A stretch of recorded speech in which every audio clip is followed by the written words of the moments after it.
How do you replace asterisk and question mark in Excel? That's an interesting question someone recently asked me here, because question mark and asterisk, they are wildcard in search and replace. Let me explain how this is done here. So let's say, for example, you have this dataset table here with a product name, and the product name has asterisk and question mark in it, and you want to get rid of them from your dataset table here. So the first thing you have to do is press Ctrl H to open up Find and Replace window here. In here, you're going to say replace, let's say for example asterisk to start off with, and replace with say blank or space, and then hit replace all. You can see that it replaces everything because Excel treats it as a wildcard character and replace every character in it.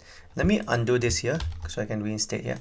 So likewise, if you do question mark like this and replace it with say space again like that, and if you hit replace all, the search and replace tool treats it like a wildcard and replace everything in there. As you can see, it replaced 266 replacement, and that's not exactly what we want.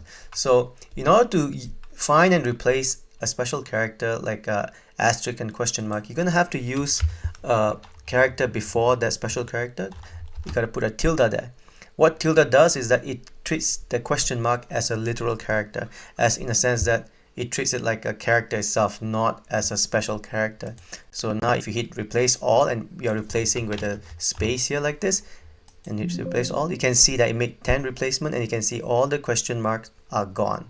Likewise, if you do asterisk here like this with a space, which you have a space here, make sure you have them, and then hit replace all, you can see that it made 10 replacement and the asterisk has been replaced with a space.